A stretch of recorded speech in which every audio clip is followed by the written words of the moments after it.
பேசும் தெய்வம். இந்த விருமாண்டி வந்து பேசுறவர். எத்தனை கிராமனே சொல்ல முடியாது, அவ்வளவு இருக்கு இங்க. எல்லாமே இதான் குல தெய்வம். பேச்சி அம்மாளுக்கு தொல்லை கொடுத்தது பேக்காமை. 18 பெட்டிக்குள்ள எங்கேயாவது ஒரு வீட்டுல அந்த பொம்பளை பிள்ளை இறந்துரும்.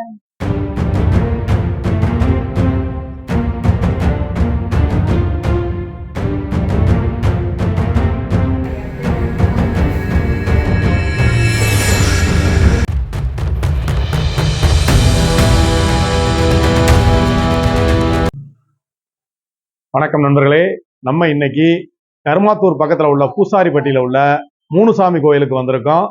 பேச்சியம்மன், விருமாண்டி, விஷ்ணு மூணுமே இங்க இருக்காங்க. இதுக்கு 3 சாமி சேர்ந்ததான் இதை மூணுசாமி கோயில்னு சொல்றாங்க. விருமாண்டி படத்துல வந்த கோவில். வாங்க தரிசனம் பண்ணலாம். நண்பர்களே, விருமாண்டி கோவிலுக்கு எப்படி போகலாம் அப்படிங்கிறத முதல் பார்ப்போம். இதுதான் விருமாண்டி கோயிலோட நுழைவு வாயில். இது வந்து மதுரையில இருந்து 24 கிலோமீட்டர் தூரத்துல பூசாரிப்பட்டி அப்படிங்கிற ஊர்ல இருக்கு. பூசாரிப்பட்டி மதுரையில இருந்து தேனி போற ரூட்ல கருமாத்தூர்ல இருந்து இடது பக்கம் 1 கிலோமீட்டர்ல இருக்கு. இந்த கலியுகத்துல பேசும் தெய்வமான விருமாண்டி கோயிலுக்கு நம்ம வந்து சேர்ந்துட்டோம். இந்த கோவில்ல 3 தெய்வங்கள் இருக்கு. பார்வதி தேவியோட அவதாரமா பேச்சியம்மனும், விருமாண்டியா பிரம்மனும், மாயனா விஷ்ணுவும் இந்த கோயில்ல பக்தர்களுக்கு அருள் பாலிக்கிறாங்க. அதனாலதான் இந்த கோவிலுக்கு மூணுசாமி கோயில் அப்படின்னு பேர் வந்துருச்சு. நம்ம பேச்சியம்மன், விருமாண்டி, மாயனை தரிசனம் பண்ணுவோம். அடுத்து இந்த கோயிலோட வரலாறை பார்ப்போம். இந்த கோவிலோட வலது பக்கத்துல பார்வதி தேவியோட அம்சமா இருக்கக்கூடிய பேச்சியம்மனை நம்ம முதல்ல தரிசனம் பண்ணுவோம். அடுத்து விருமாண்டிய தரிசனம் பண்ணுவோம். நாட்டார் தெய்வ வழிபாட்டுல மிக முக்கியமான கோவில் இந்த விருமாண்டி பேச்சியம்மன் கோவில். பல லட்சக்கணக்கான மக்களுக்கு குலதெய்வமா இருந்து அருள் பாலிக்கிறாங்க. இதுதான் பேச்சியம்மன் சன்னதி. பேச்சியம்மன்ட்ட நம்ம வேண்டிக்கிருவோம்.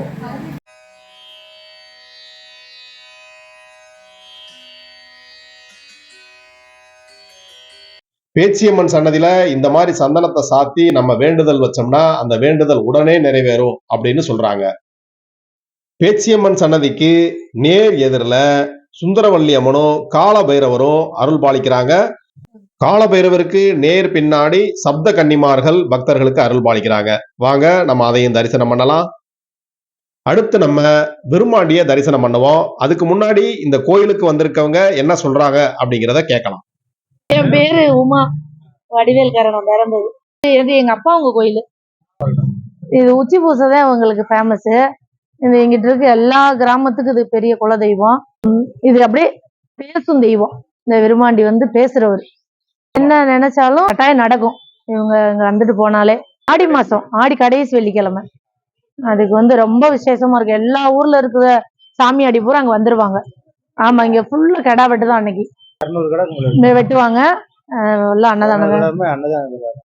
ஆடி மாசம் கடைசி வெள்ளிக்கிழமை தான் இந்த கோயில்ல மிகப்பெரிய திருவிழா நடக்கும்னு சகோதரி உமா சொன்னாங்க. அவங்களுக்கு ஒரு நன்றியை தெரிவிச்சுக்கிருவோம். இங்க வந்து வேண்டுனா கண்டிப்பா நடக்கும் அப்படின்னு சொல்லியிருக்காங்க. நம்ம இப்ப விருமாண்டிய தரிசனம் பண்ணலாம். பேச்சியம்மனோட வேண்டுகோளுக்கு இணங்க பிரம்மா விருமாண்டியா இந்த இடத்திலேயே குடிகொண்டு பக்தர்களுக்கு அருள் பாலிக்கிறாரு. இங்க வந்து வேண்டிக்கிற பக்தர்களுக்கு வரங்களை அள்ளி அள்ளி கொடுக்கிறாரு. வேண்டுதல்களை உடனே நிறைவேற்றுறாரு. அதனால இவருக்கு கலியுகநாத சுவாமி அப்படின்னு இன்னொரு பேரு இருக்கு. நம்மளும் விருமாண்டி கிட்ட வேண்டிக்கிருவோம். விருமாண்டிக்கு பக்கத்து சன்னதியில மாயாண்டியா மாய கிருஷ்ணன் பக்தர்களுக்கு அருள் பாலிக்கிறாரு. வாங்க நம்மளும் மாயாண்டிய கும்பிட்டுக்குருவோம். நண்பர்களே, மாசி களரின்னு சொல்லக்கூடிய மாசி மாதம் மகா சிவராத்திரி இந்த கோயில்ல ரொம்ப சிறப்பா கொண்டாடுவாங்க. இந்த கோவிலுக்கு வந்திருக்க வடிவேல் கரையை சேர்ந்த போஸ் அவர்கள் விருமாண்டிய பத்தி என்ன சொல்றாரு அப்படிங்கிறத கேட்கலாம். வாங்க. பேர் போஸ், ஊரு வடிவேல் கரை. அதாவது விருமாண்டி வந்து ஆதாம்பரி கோட்டையில இருந்தவர். அங்கதான் உருவானது திருநெல்வேலியில. அங்க உருவாகி இருக்கும்போது பேச்சி அம்மாளுக்கு தொல்லை கொடுத்தது பேக்காமை. பேக்காமை வந்து எங்களுக்கு மாமச்சினி கோயில். பேச்சி அம்மாளுக்கு காவேண்டி வந்ததுதான் முருமை. நண்பர்களே, இப்ப இந்த கோயிலோட வரலாறை பார்க்கலாம். 800 வருஷங்களுக்கு முன்னாடி பார்வதி தேவி பேச்சியம்மனா அவதாரம் எடுத்து இந்த பூமிக்கு வந்திருக்காங்க.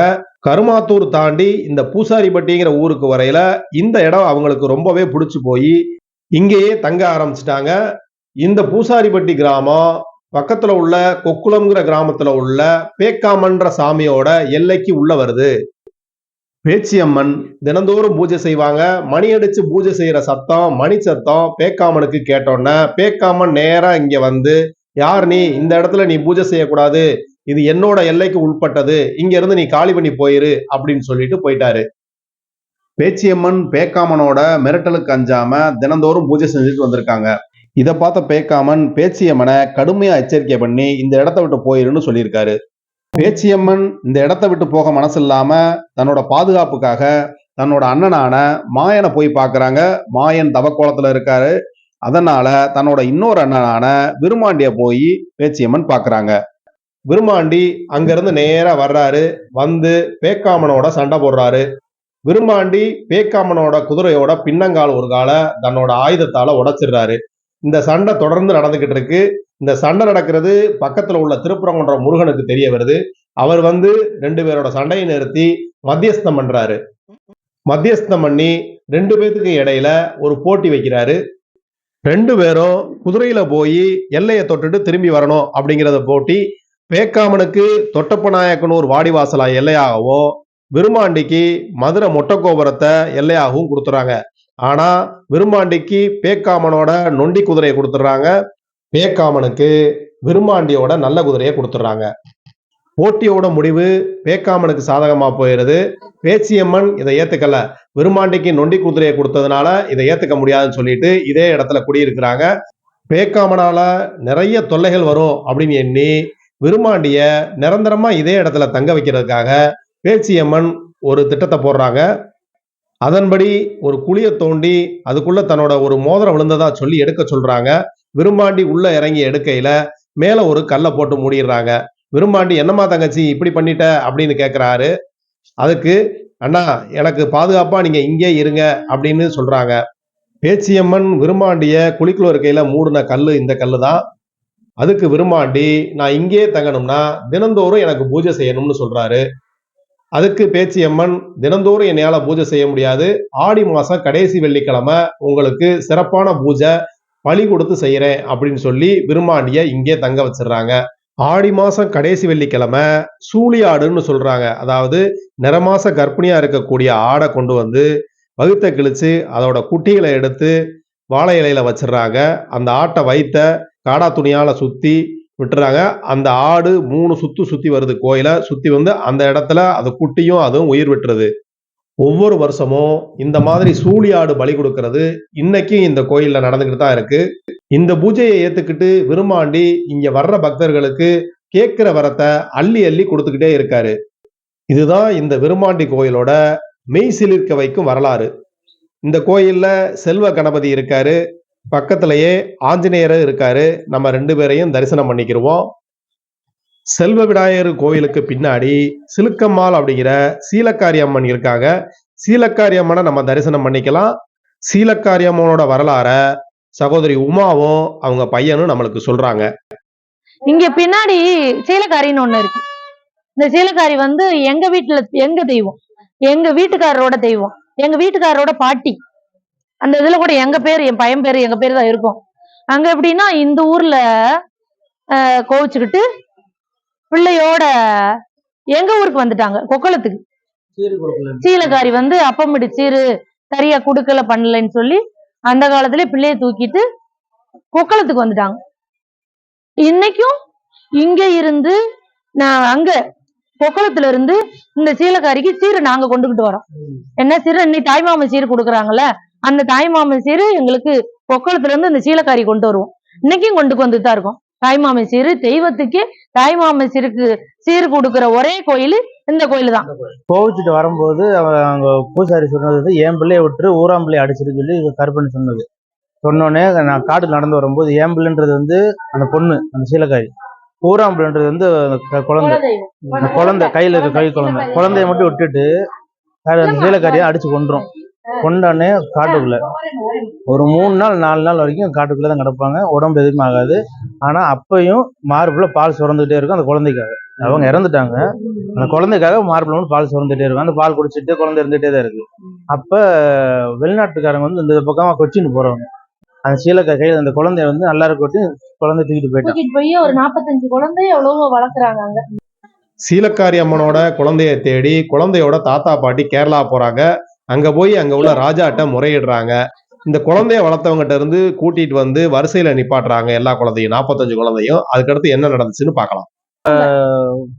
ராஜா என்ன சொல்லியிருக்கான், கொச்சின்ல. 45 குழந்தை நிப்பாட்டிட்டான். இதுல உன் குழந்தை எதுன்னு சொல்லு, நீ கிட்டத்தட்ட 100 மைலுக்கு மேல வந்துட்ட, உன் குழந்தை எதுன்னு கண்டுபிடி, நான் உனக்கு கொடுத்துறேன்னு சொல்லிட்டான். அந்த கிழவனும் கிழவியும் நல்ல ஒரு 60 வயசு மேல கிழவி, வரிசையா பிள்ளை நடந்துட்டு போகுது. அந்த கிழவி மார்புல இருந்து பால் பீச்சு அந்த பையன் குழந்தை மேல அடிச்சிருது. அடிச்சோடனே உங்க சாமி வந்து இவ்வளவு துடியா இருக்கு, அதான் உன் குழந்தைன்னு சொல்லிட்டு தூக்கி தூக்கி கொடுத்துருக்கான். குழந்தைய கொண்டு வந்து தூக்கி கொடுத்துட்டு சீலக்காரியோட பிள்ளை கொச்சி கருப்பன் ஒரு பேரு, அதான் கொச்சி பிச்சை கருப்பன் சொல்லுவோம், மலையாளம் கொச்சி பிச்சை கருப்பன். இப்ப ஒரு 6 மாசம் அந்த முன்னாடிதான் பொங்கல் 6 ஊர்ல நாங்க வச்சு கும்பிட்டுட்டு இருக்கோம். கும்பிட்டு இப்பதான் அந்த சிலை அடிச்சு சீலக்காரிய வச்சிருக்கோம். வந்து எப்படின்னா எனக்கு அந்த மலையாளத்தை தூக்கி போயிட்டாங்கல்ல, அப்ப நான் இங்க வச்சு உன் பேர பிள்ளைகளை பாதுகாத்து நான் கொடுத்ததுக்கு எனக்கு என்ன கொடுக்குறேன்னு அந்த நாட்டுக்காரன் கேட்டிருக்காங்க. யாரு? கொச்சின்ல, மலையாளம், கொச்சி மலையாளம். அப்ப என் பேரை வைக்கணும் அப்படின்னு சொன்னோன்னே உன் பேரே நான் பிள்ளைக்கு வந்து எங்க கொச்சி பிச்சை வம்சத்துல கருப்பன். கொப்பளத்துல கொச்சி மலையாளம்னு நாங்க இன்னும் பேர் வச்சிருக்கோம். பிறக்கிற குழந்தைகளுக்கு ஒரு குழந்தை இன்னைக்கும் பேர் பேரு வைப்போம். மலையாளம்னு மலையாளம்னே என் பேரு. எங்க தாத்தா பெரியப்பா பேர்ல கொச்சி பிச்சை கருப்பன்றது மலையாளம் ஒரு பேர் வச்சே ஆகணும். இதுல நிறைய வரலாறு இருக்குங்க. நண்பர்களே, மலையாளம் கொச்சி பிச்சை கற்பன்னு இந்த பகுதி மக்களுக்கு ஏன் பேர் வைக்கிறாங்கன்னு சம்பந்தப்பட்டவங்ககிட்ட இருந்தே நம்ம கேட்டு தெரிஞ்சுக்கிட்டோம். அவங்களுக்கு நன்றியை தெரிவிச்சுக்கிடுவோம். அதே மாதிரி மாயன், விரும்பாண்டி, பேச்சிங்கிற பேரெல்லாம் இந்த சாமியோட பேர்களை தான் இந்த பக்கம் பிறக்கிற குழந்தைகளுக்கு வைக்கிறாங்க. நண்பர்களே, துடியான பேச்சியம்மன், விரும்பாண்டி, மாயன் 3 சாமி இருக்க இந்த 3 சாமி கோயிலை நம்ம இந்த வீடியோ வழியாக தரிசனம் பண்ணோம். நீங்களும் நல்லா தரிசனம் பண்ணியிருப்பீங்க அப்படின்னு நான் நம்புகிறேன். வாய்ப்பு இருக்கிறவங்க இந்த கோயிலுக்கு நேராக வந்து தரிசனம் பண்ணுங்க. இதே மாதிரி அடுத்து ஒரு நல்ல வீடியோவில் நான் உங்களை சந்திக்கிறேன். அது வரைக்கும் உங்கள்கிட்ட இருந்து விடைபெறுகிறேன். நன்றி, வணக்கம்.